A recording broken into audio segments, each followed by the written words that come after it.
پاکستان کی جانب سے غیر قانونی طور پر مقیم غیر ملکیوں کی وطن واپسی کے عمل کو شرپسند عناصر اور ایجنسیوں کی جانب سے سبوتاژ کرنے کی کوششوں کا انکشاف ہوا ہے۔ تو یہ خبر اپنے ناظرین تک پہنچا رہے ہیں کہ جہاں ایک جانب غیر قانونی طور پر مقیم غیر ملکیوں کی وطن واپسی کا سلسلہ جاری ہے، تو دوسری جانب آپ کو بتاتے چلیں کہ اس عمل کو شرپسند عناصر اور ایجنسیوں کی جانب سے سبوتاژ کرنے کی ہر ممکن کوشش کا ہو رہی ہے اور اس کا انکشاف بھی ہوا ہے۔ ایسے بات کریں گے بیورو چیف اسلام آباد افتخار شرازی ہمارے ساتھ موجود ہیں۔ افتخار صاحب، بتائے گا اس حوالے سے کیا تفصیلات ہیں اور کیا خبریں سامنے آ رہی ہیں؟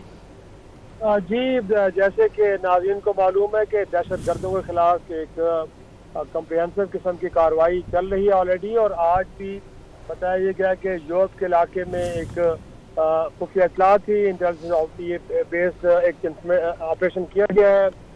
جس کے نتیجے میں موجود وہاں پہ دہشت گردوں کے ساتھ ایک انکاؤنٹر بھی ہوا ہے، اور اب تک کی جو اطلاعات ہم تک پہنچی ہیں اس میں بتایا یہ گیا اختیار کی جانب سے اس انکاؤنٹر میں کچھ 6 دہشت گرد مارے گئے ہیں۔ یہ وہ دہشت گرد تھے جو سیکورٹی فورسز اور عام لوگوں کے خلاف کارروائیوں میں مصروف تھے،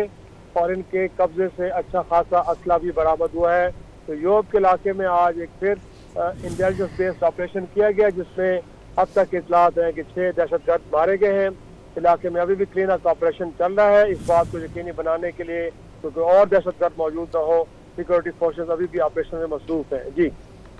ٹھیک ہے افتخار شرازی صاحب، آپ تفصیلات سے آگاہ کر رہے تھے، اس حوالے سے بہت شکریہ آپ کا۔